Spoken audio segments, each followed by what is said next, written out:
दोस्तों नमस्कार। मैं ना सुनाचली कथा कहानी और उपन्यास के इस अंक के साथ पुनः हाजिर हूँ।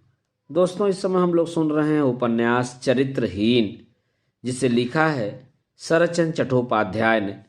दोस्तों मैं अपने वाचन के पिछले क्रम में अब तक मैं इस उपन्यास के 4 भागों का वाचन कर चुका हूँ। आइए सुनते हैं उपन्यास चरित्रहीन के 5वें भाग का वाचन मेरे अर्थात ना सुनांचली के स्वर में।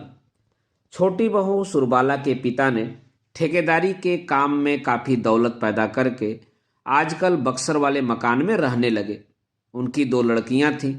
सुरबाला बड़ी थी और सची छोटी। सची की अभी शादी तक नहीं हुई थी। बक्सर में पिता के घर पर ही रहती थी। पिता के घर में सुरबाला को पशुराज के नाम से पुकारते थे। यह नाम उनके पितामह ने रखा था। मोहल्ले के अंधे लगड़े, बिल्ली, कुत्ते, विलायती चूहे, कबूतर, गौरैया मिलकर प्रायः 100 से अधिक प्राणी उसके आश्रय में पलते थे। उनमें से किसी को भी किसी दिन ममतावश वह छोड़ न सकी। अभी तक वे सची की कृपा से पल रहे हैं। सुरबाला के नाम का विवरण महेश्वरी जानती थी। उसके द्वारा यहाँ भी वह नाम प्रचलित हो गया था। जो लोग बड़े थे वे संक्षेप में पशु कहकर पुकारते थे। नौकर नौकरानी भी कोई तो पशु बहू और कोई छोटी बहू कहकर पुकारती थी।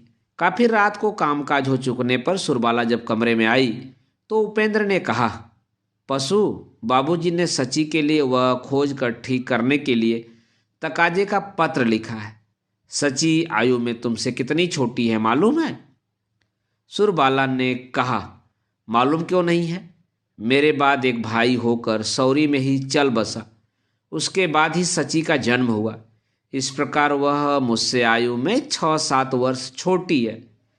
इस हिसाब से तो उसकी आयु 12-13 वर्ष की होगी। इतनी तो होगी ही। दुबली पतली होने के कारण ही केवल इतने दिनों तक कुंवारी रखी गई। मेरी तरह बड़े बड़े हाथ पांव वाली होती तो भारी कठिनाई होती। उपेंद्र हंसकर बोला, कठिनाई किस लिए? तुम्हारे बाबूजी को तो रुपए की कमी नहीं है। रुपए रहने से सभी वस्तुएं सुलभ हो जाती हैं। तुम्हारे समय में मैं जिस तरह हड़बड़ा कर जा पहुंचा था, उस तरह हड़बड़ा कर जाने वाले आदमियों की संसार में कमी नहीं है। सुरबाला ने कहा, क्या तुम बाबूजी के रुपए देकर गए थे? तुम्हारे सामने नहीं कहने से प्रतिष्ठा है, लेकिन झूठी बात ही कैसे कहूँ? लेकिन यह झूठ है। झूठी बात क्यों? असत्य होने के कारण ही असत्य बात है। तुम जब तक कहते रहते हो अवश्य, लेकिन तुम बाबूजी का रुपया देकर नहीं गए थे। बाबूजी के पास रुपए रहते या नहीं रहते, तुमको जाना ही पड़ता। मैं जिस जगह जिस घर जन्म लेती, मुझे लाने के लिए तुमको वहां जाना ही पड़ता, समझे? उपेंद्र ने गंभीरता धारण करके कहा, कुछ कुछ समझ रहा हूं, लेकिन मान लो अगर तुमने कायस्थ के घर में जन्म लिया होता तो? सुरबाला हंस कर बोली, वाह, खूब कहा तुमने। ब्राह्मण के घर की कन्या क्या कभी कायस्थ के घर जन्म लेती है? इसी दिमाग को लेकर तुम वकालत करते हो? उपेंद्र ने गंभीर होकर कहा, यह भी ठीक है। शायद इस कारण उन्नति नहीं हो रही है। सुरबाला अपनी बातों से व्यथित होकर सांत्वना के स्वर में बोली, उन्नति क्यों नहीं होगी? खूब उन्नति होगी, लेकिन कुछ देर हो सकती है, यही ना? लेकिन मैं यह भी कहती हूं, तुम्हारी उन्नति की जरूरत ही क्या है? हंसकर बोली, 12 से 4 बजे तक मेरे सामने हाजिर रहने से मैं तुमको 500 रुपये के हिसाब से दे सकती हूँ। बाबूजी मुझे हर महीने 250 रुपये भेजते हैं और 250 उनसे मैं मांग लूँगी। उपेंद्र ने कहा, मान लिया कि तुम ले लोगी, लेकिन मुझको क्या करना पड़ेगा? 12 बजे से 4 बजे तक तुम्हारे सामने खड़ा रहना पड़ेगा? सुरबाला बोली, हाँ, यदि तुम खड़े न रह सके तो बैठ भी सकते हो, और बैठ नहीं सकने पर लेट नहीं जाऊंगा। क्या कहती हो? सुरबाला मुस्कुराकर बोली, सो नहीं कर सकोगे। बैठ न सकने पर फिर खड़ा हो जाना पड़ेगा। हाकिम के सामने बेअदबी करने से तुमको फाइन देना पड़ेगा। फाइन न दे सकने पर नजर बंद रहना पड़ेगा। 4 बजने के बाद भी तुम बाहर न जा सकोगे, समझ गए? उपेंद्र ने सिर हिलाकर कहा, समझ गया। हाकिम कुछ सख्त है। नौकरी बची रह सके तो यही गनीमत। सुरबाला ने अपनी दोनों कोमल भुजाओं से पति के गले को घेर कर कहा, हाकिम सख्त नहीं है, तुम्हारी नौकरी सुरक्षित रहेगी। एक दिन केवल परीक्षा करके ही देख लो ना। कुछ देर बाद सुरबाला ने अपने को मुक्त कर लेने के बाद पूछा, बाबूजी के पत्र का उत्तर दोगे? उपेंद्र ने कहा, खोजने की आवश्यकता नहीं, पत्र खुद ही हाजिर हो जाएगा, यही उत्तर दूंगा। छी, यह कैसी बात? उनके साथ परिहास करना उचित है? इतनी देर से क्या तुम मेरे साथ परिहास कर रही थी?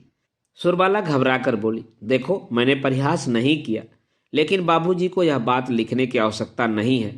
सचमुच ही मैं विश्वास करती हूँ कि सची के लिए वर ठीक हो ही चुका है, इसके अलावा दूसरा कोई रास्ता नहीं है। लेकिन तुम्हारे ही मुंह से यह बात सुन लेने से बाबूजी नाराज होंगे। उपेंद्र हंसकर बोला, वास्तव में सची के लिए वर ठीक हो चुका है, उनको मैं भी जानता हूं और तुम भी जानती हो। सुरबाला ने उत्सुक होकर पूछा, कौन है, बताओ तो। उपेंद्र बोला, अभी नहीं, सब ठीक ठाक करने के बाद बताऊंगा। सुरबाला ने थोड़ी देर चुप रहकर कहा, अच्छा, लेकिन एक बात तुमको मैं बता दूं, सची में एक दोष को छिपाकर वह ठीक करना उचित नहीं, उससे फल अच्छा न होगा। उपेंद्र ने घबरा कर पूछा, दोष क्या है? सुरबाला ने कहा, बताती हूँ, शायद बाबूजी की इच्छा उस दोष को गुप्त रखने की है, नहीं तो वह खुद ही तुमको बता देते। सची देखने सुनने में लिखने पढ़ने में अच्छी ही है, बाबूजी के पास रुपए भी हैं, लेकिन क्या तुमने सची को ठीक तरह देखा नहीं है? उपेंद्र बोला, देखा है, लेकिन अच्छी तरह देख लेने का साहस तुम्हारे पैरों पड़ती हूँ। पहले मेरी बात सुन लो, उसके बाद जैसी खुशी हो जवाब देना। तुम तो जानते ही हो, सची बचपन से ही दुबली पतली है, 2-3 बार भारी बीमारियों से मरते मरते बची है। एक बार उसकी बीमारी तो अच्छी हो गई, लेकिन दायां पैर नीचे से ऊपर तक फूलकर पक गया। डॉक्टर ने शल्योपचार करके उसको बचा लिया अवश्य, लेकिन पैर सीधा नहीं हुआ। उसी समय से वह जरा लंगड़ा कर चलती है। डॉक्टर ने कहा था उम्र बढ़ जाने पर वह अच्छी हो सकती है, लेकिन इस आश्वासन पर विश्वास करके कौन विवाह करने को तैयार होगा? जो सचमुच ही अच्छा लड़का है उसके लिए अच्छी लड़की भी मिल जाएगी। जानबूझकर वह सची जैसी लड़की से शादी नहीं करेगा, और जो लड़का धन के लोभ से राजी होगा वह तो कुपात्र ही होगा। उपेंद्र ने ध्यानपूर्वक सुनकर कहा, मैंने तो सची को कई बार देखा है, लेकिन किसी दिन लगड़ा कर चलते नहीं देखा। सुरबाला हंसकर बोली, पुरुषों को कौन सी चीज दिखाई पड़ती है, लेकिन स्त्रियों की आंखों को तो धोखा देना चल नहीं सकता, वे तो एक ही क्षण में दोष जान लेती हैं। उपेंद्र ने कहा, लेकिन उसको तो स्त्रियों के साथ शादी नहीं करनी पड़ेगी, फिर उसे स्त्रियों की आंखों से क्यों डरना पड़ेगा? यह कैसी बात? धोखा देकर शादी कराने की इच्छा रहने पर तो अंधी लड़की की भी शादी की जा सकती है, लेकिन बाद में। उपेंद्र कुछ सोच रहे थे, बोले नहीं। सुरबाला फिर बोली, पिछली दुर्गा पूजा के समय हमारे बक्सर के मकान पर ठीक उसी तरह की बातें हुई थी। बुआ जी और माँ दोनों ने ही कहा था कि शादी के पहले इन सब आलोचनाओं की आवश्यकता नहीं है, हो जाने के बाद दामाद को बता देने से ही काम चल जाएगा। उपेंद्र ने कहा, ठीक ही तो है। नहीं, ठीक नहीं है।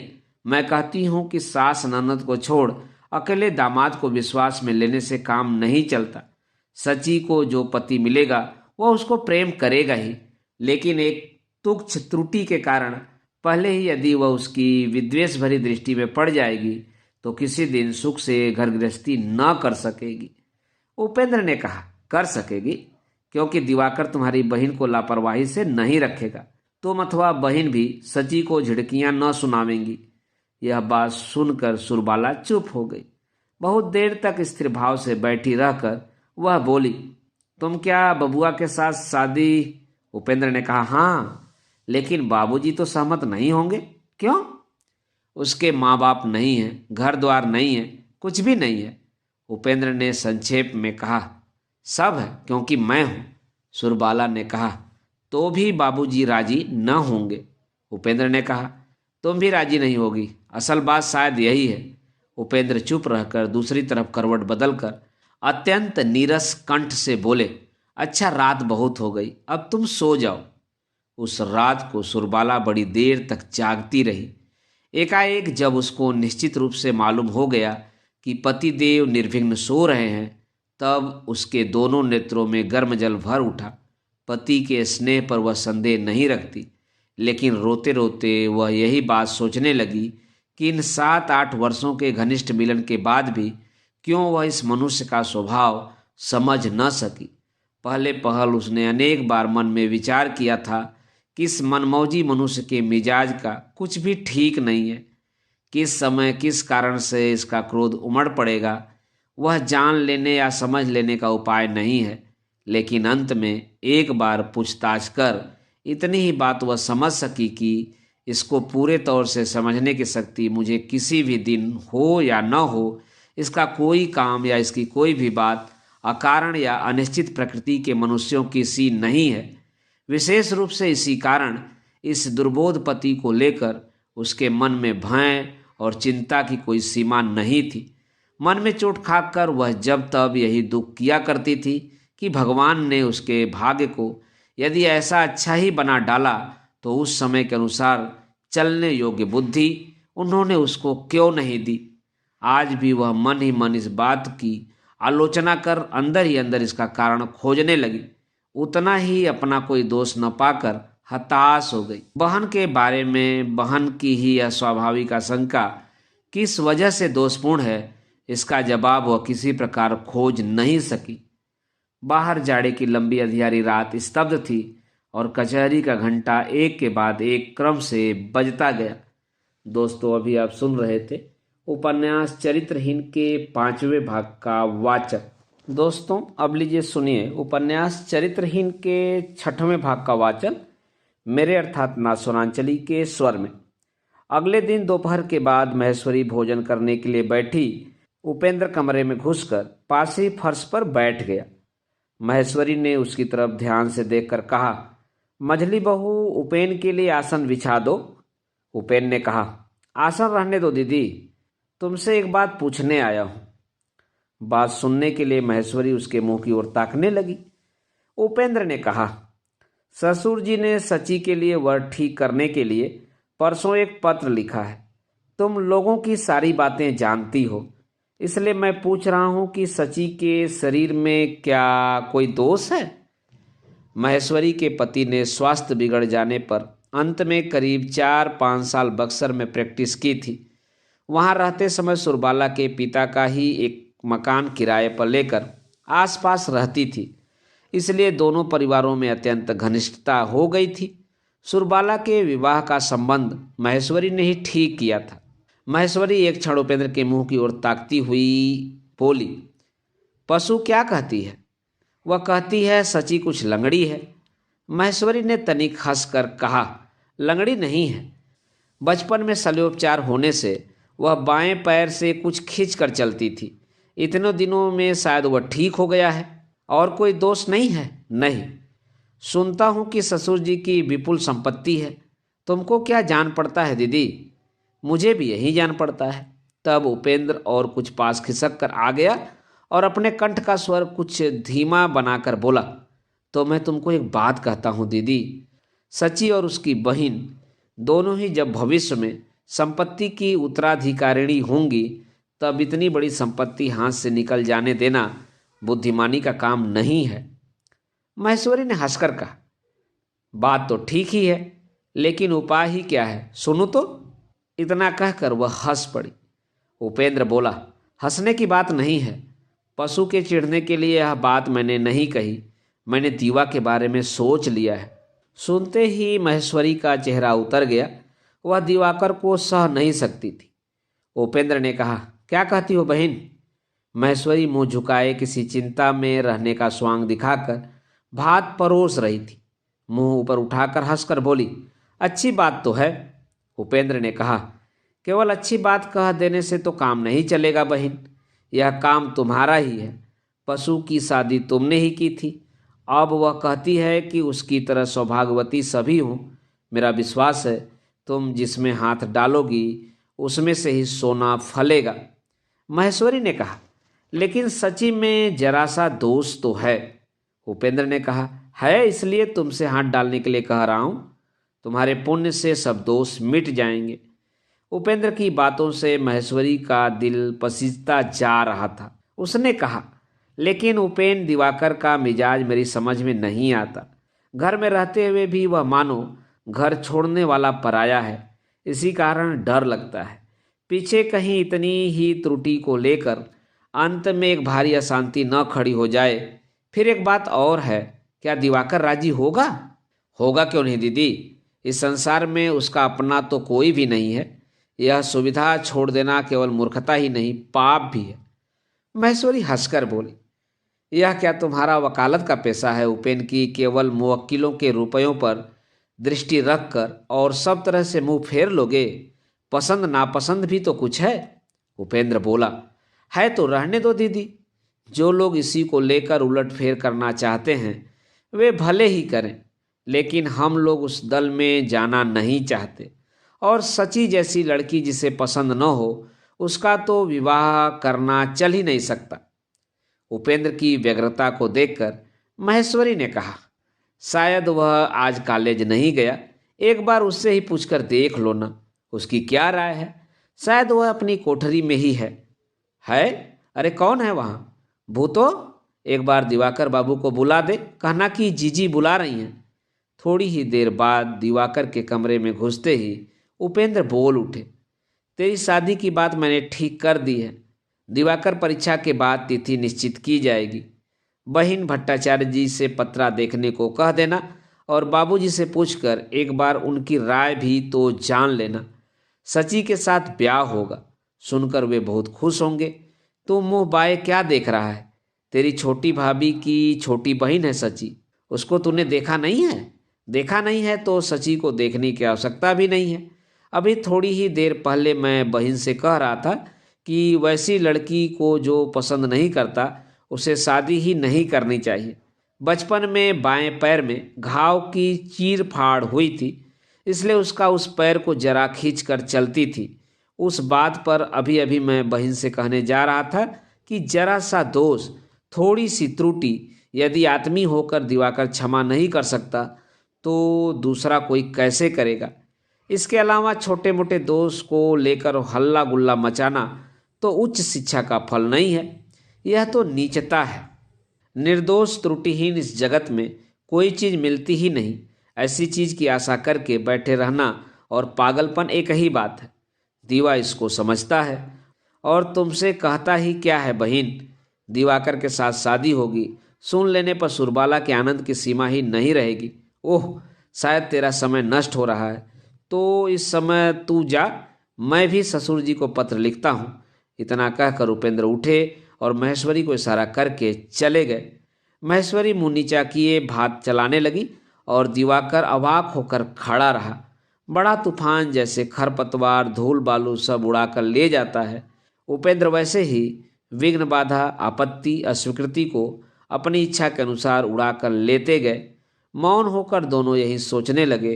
बहुत देर तक भी जब कोई बात नहीं उठी तब दिवाकर बोला, यह सब क्या है जीजी? महेश्वरी ने बिना मुंह ऊपर उठाए कहा, सब तो तूने सुन ही लिया। दिवाकर ने पूछा, इतनी हड़बड़ी क्यों? महेश्वरी ने कहा, सची के विवाह की उम्र बीत रही है और अगले वर्ष एकदम ही लगन नहीं है। इसके बाद दिवाकर के दिमाग में कोई भी बात नहीं आई, किंतु उसको याद आया कि उपेंद्र इस समय पत्र लिख रहे हैं। थोड़ी देर बाद ही आवश्यक पत्र को लेकर नौकर डाकखाने दौड़ जाएगा। वह किसी दिन भी विवाह न करेगा, यही उसके जीवन का संकल्प रहा है। वह संकल्प इस तरह का एक लम्हे में उड़ता जा रहा है। यह स्मरण आते ही वह घबराकर उपेंद्र के कमरे की ओर चला गया। कमरे में घुसते ही सुरबाला अपने अप्रसन्न मुंह पर सिर का कपड़ा खींचकर अलमारी के किनारे हट गई। उपेंद्र मेज के पास कागज कलम लेकर बैठे हुए थे। मुंह उठाकर उन्होंने पूछा, फिर क्या? दिवाकर जो कुछ कहने आया था उसको अच्छी तरह सोचने विचारने का समय भी उसे नहीं मिला और आंचल का एक छोर अलमारी के एक तरफ दिखाई देने लगा। वह चुपचाप खड़ा रहा। उपेंद्र ने पूछा, क्या है रे? दिवाकर ने कुछ कहकर अलमारी की तरफ दृष्टि फेरी। उपेंद्र ने उस संकेत को देखते हुए भी नहीं देखा। बोले, मेरे पास वक्त नहीं है दिवा। दिवाकर ने पास आकर कहा, इतनी जल्दबाजी किस लिए? उपेंद्र बोले, नहीं, जल्दीबाजी तो नहीं है। अब भी जैसे ही हो, करीब 2 महीने का वक्त है तेरा इम्तिहान हो जाने पर। तो फिर आज ही पत्र लिखने की क्या आवश्यकता है? कुछ दिन बाद लिखने से भी तो काम चल सकता है। चल सकता है, लेकिन कुछ दिन बाद लिखने से क्या सुविधा होगी? दिवाकर ने धीरे से कहा। सोच विचार कर देख लेना उचित है। उपेंद्र ने कहा, उचित तो है ही। तुम ब्याह की चिंता में सोच विचार करो, तुम्हारे इम्तिहान की चिंता मैं करूं। लेकिन ऐसा दायित्व ग्रहण करने से पहले विज्ञ व्यक्ति की भांति कुछ कहना आवश्यक है। अच्छा, तुम कुर्सी पर बैठ जाओ। सोच विचार करके क्या देखना चाहते हो, मैं भी तो सुनूं। दिवाकर चुप रहा। उपेंद्र ने कहा, देखो दिवाकर, कोई भी बात क्यों न ली जाए, अंत तक सोच विचार करना मनुष्य की शक्ति में नहीं है। कितने ही बड़े विद्वान पंडित क्यों न हो, अंतिम फल भगवान के हाथ से ही लेना पड़ता है। फिर भी पहले से जो कुछ सोच विचार करके देख लिया जा सकता है, उसके लिए तो आधा घंटा से अधिक समय नहीं लगता। कुछ दिनों का समय चाहते हो ना? दिवाकर बोला, सभी क्या इतनी जल्दी सोच विचार कर सकते हैं? कर सकते हैं, लेकिन यह याद रखने की आवश्यकता है, बिखरी हुई इधर उधर की चिंताओं का अंत भी नहीं है और उसकी मीमांसा भी नहीं होती। 2-4 दिनों में ही क्यों, 2-4 वर्षों में भी निश्चय नहीं होता। फिर भी इस संबंध में मोटे तौर से जो कुछ लोग विचार करके देखते हैं, वह यही है कि प्रतिपादन कर सकूंगा या नहीं। लेकिन सची से ब्याह कर लेने पर यह चिंता तो तुमको किसी दिन भी करनी न पड़ेगी। दूसरी बात है नापसंद की, क्योंकि निर्णय एक ही ओर से दूसरा नहीं कर सकता। क्या तू यही बात सोच रहा है? सची की सुंदरता का संकेत होने से दिवाकर को बहुत ही लज्जा मालूम हुई। वह बोल उठा, नहीं, बिल्कुल नहीं। तब तो ठीक ही हुआ, क्योंकि वह बात कितनी ही अंतःसार शून्य क्यों न हो, वाह आडंबर ही तो है। पहले ही सुंदरता की जो बात आ जाती है, वह मनुष्य के अंदर और बाहर ऐसा जादू कर देती है कि उसकी अच्छाई बुराई का अत्यंत सावधानी से निर्णय करना ही मुख्य वस्तु हो जाती है। असल में वह तो कुछ भी नहीं। जिस वस्तु को न पाकर लोग सारा जीवन हाय हाय करते हैं, वह आड़ में ही रह जाता है। पसंद करने की जो सारी सामग्री है, उस वस्तु को प्राप्त न करने से संसार विफल हो जाता है। उसके ऊपर तो जोर नहीं चल सकता। इसके लिए बिना परीक्षा के ही, बिना विचार के ही भगवान की दुहाई देकर लोग ग्रहण करते हैं। और जो कुछ भी नहीं है, 2-4 दिनों में ही जो वस्तु नष्ट हो सकती है, नेत्र उठाकर देखने से ही जिसके गुण दोष पकड़े जा सकते हैं, उसकी परीक्षा का फिर कोई अंत ही नहीं रहता। दिवाकर 15.5 आना की ओर से यदि आंखें बंद कर सकते हो, तो शेष 2 पैसे के लिए गुरुजनों का अबाध्य होकर विरोध मत करो। मैं आशीर्वाद देता हूँ कि तुम्हारा भविष्य उज्जवल से उज्जवलतर हो। किसी दिन तुम इस बात को मत भूलना कि सुंदरता ही मनुष्य के लिए सब कुछ नहीं है, या सिर्फ सुंदरता का जिक्र करना ही विवाह का उद्देश्य नहीं है। दिवाकर सिर झुकाकर चुप हो रहा। उपेंद्र भी बड़ी देर तक चुप रहकर अंत में बोले, तो अब तू यहाँ से जा। दिवाकर ने सिर झुकाकर धीरे से कहा, मेरी रुचि नहीं है छोटे भैया, मुझे क्षमा करो, खासकर बड़े आदमी की लड़की। इस तरह के उत्तर ने पल भर के लिए उपेंद्र को अभिभूत कर दिया। वह अल्पभाषी दिवाकर की बातों का गुरुत्व समझते थे, लेकिन किसी विषय में असफल होना भी उनका स्वभाव नहीं है। सामने के कागज कलम को एक तरफ हटाकर बोले, रुचि नहीं है, वह नहीं भी रह सकती है, लेकिन बड़े आदमी की लड़की का क्या अपराध है? दिवाकर ने कहा, अपराध नहीं है, लेकिन मैं गरीब हूँ। उपेंद्र ने कहा, इसका मतलब तो यह है कि गरीब के घर की लड़की तुम्हारा जैसा सम्मान या भक्ति करेगी, धनवान की लड़की वैसा न करेगी। लेकिन मैं पूछता हूँ, स्त्री का सम्मान या भक्ति पाने की कितनी समझ है तुमको? यह जिद पकड़ लोगे कि ब्याह करोगे ही नहीं, तो वह दूसरी बात है। लेकिन दोष का भार दूसरे के कंधे पर रखकर अपनी गरीबी को जिम्मेदार मत ठहराओ। पुराण इतिहास तो पढ़ चुके हो, उसमें सीता, सावित्री प्रभृति साध्वी स्त्रियों का जो उल्लेख है, वे राजा महाराजा के घरों की लड़कियां होते हुए भी किसी दरिद्र घर की लड़की की अपेक्षा गुणों में कम नहीं थीं। बड़े लोगों के घरों की लड़कियों के विरुद्ध एक कहावत प्रचलित है, इसलिए उसको बिना विचार के ही मान लेना पड़ेगा। इसका कोई कारण मुझे दिखाई नहीं देता। दिवाकर के अलावा एक और श्रोता अत्यंत ध्यान लगाकर आड़ में रहकर सुन रही थी। उसके आंचल के छोर पर दृष्टि पड़ने के साथ ही उपेंद्र बोल पड़े, बड़े आदमी के घर की एक और लड़की इस मकान में ही है। इसका आधा रूप गुड़ लेकर भी यदि सची आ जाएगी तो किसी भी पति को अपना सौभाग्य ही मान लेना चाहिए। कुछ देर चुप रहकर वह फिर बोले, रुचि नहीं है, तूने कहा था। बचपन में पाठशाला जाने की रुचि तुम में नहीं थी, यह देख चुका हूँ। धर्म कर्म में किसी किसी की रुचि नहीं रहती, जन्मभूमि पर किसी की अरुचि रहती है। इसका यह अर्थ नहीं है कि इन्हें प्रश्रय दिया जाए। अचानक उसी समय अलमारी के पीछे से चूड़ियों की आवाज़ सुनकर चकित होकर दिवाकर उठ खड़ा हुआ। क्षण भर में उसने क्या निश्चय किया यह वहीं जाने। सुरबाला के पास जाकर बोला, भाभी तुम कहो तो छोटे भैया को पत्र लिखने को कह दूं। सुरबाला ध्यान से पति की बातें सुन रही थी। एक अनिवर्चनीय शांति और तृप्ति की तरंग उसकी समस्त इच्छाओं, समस्त कामनाओं और समस्त स्वतंत्रताओं को बहाकर पति की इच्छाओं के चरणों के नीचे आत्मसमर्पण करती जा रही थी। उसने कुछ भी निश्चय नहीं किया था, लेकिन आंचल से नेत्र पोंछकर पति को लक्ष्य करके एकांत चित्त से कहा, वह कभी झूठ नहीं बोलते। मैं कह रही हूँ बबुआ, तुम लोगों का भला होगा और मैं भी सुखी होऊंगी। दिवाकर ने उपेंद्र के मुंह की ओर ध्यान से देखा।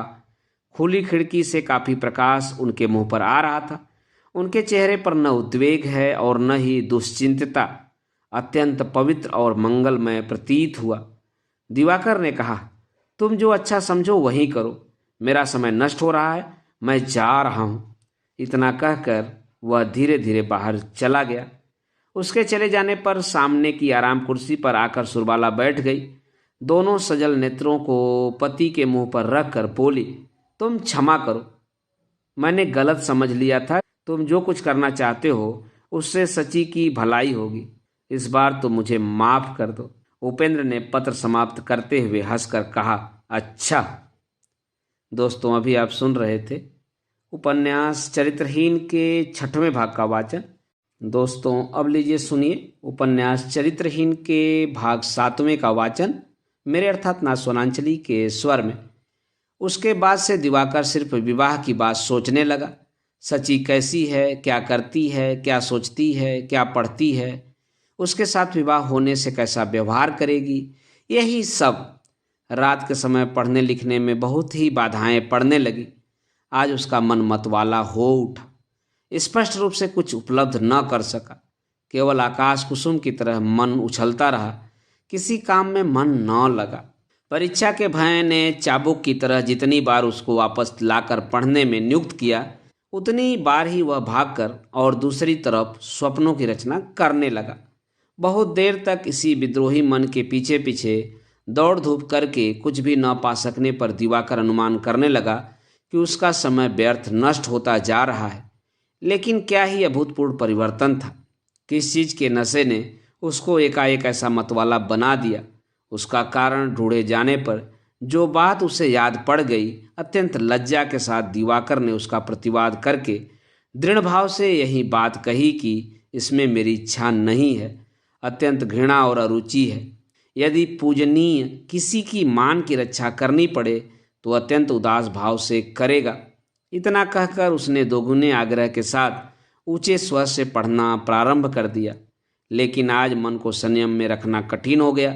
जिस खेल के बीच से चला आ रहा है, जिस आकाश कुसुम की आधी माला गूंथ कर फेंक रखी है और बेकसी में सबक याद कर रहा है, उसको खत्म करने का अवसर वह प्रतिक्षण खोजता हुआ घूमने लगा। इसके अलावा यह जो कल्पना की बसंती हवा अभी अभी उसके शरीर को स्पर्श कर गई है, वह कितना मधुर है। उसके चारों ओर सौंदर्य की सृष्टि हो रही थी। वह कितना सुंदर है। सूर्य की ओर मुंह उठाकर आंखें बंद कर लेने पर जिस प्रकार प्रकाश का संचार विचित्र वर्णों में अनुभव होता है, पढ़ने की तैयारी के बीच अस्पष्ट माधुर्य धीरे धीरे उसके शरीर में व्याप्त होता गया। कंठ स्वर मंद से मंदतर और दृष्टि क्षीण से क्षीणतर होती गई। यह धड़पकड़ वाद विवाद के बीच वह एक नए खेल में मशगूल हो गया। उसकी आंखों के सामने असंख्य प्रकाश, कानों के पास अगणित वाद्य और मन के बीच विवाह का विराट समारोह अवतीर्ण हो गया। इसके केंद्र स्थल में अपने को दूल्हा के रूप में कल्पना कर रोमांचित हो उठा। इसके बाद जो कुछ सुना था, जो कुछ देखा था, वह सब जादू की तरह मन के भीतर से विभिन्न रंगों में बहुत तेजी से उड़ गया। कहीं भी वह स्थिर न रह सका, कुछ ठीक तौर से हृदयंगम न कर सका। केवल आश्चर्य भरे पुलक से स्वप्नाविष्ट की भांति स्तब्ध होकर बैठ गया। दोस्तों, अभी आप सुन रहे थे उपन्यास चरित्रहीन के 7वें भाग का वाचन मेरे अर्थात ना सोनांचली के स्वर में। दोस्तों, उपन्यास चरित्रहीन के आगे के भागों को आप मेरे वाचन के अगले क्रम में सुनना न भूलें और जुड़े रहें कथा कहानी के साथ। धन्यवाद।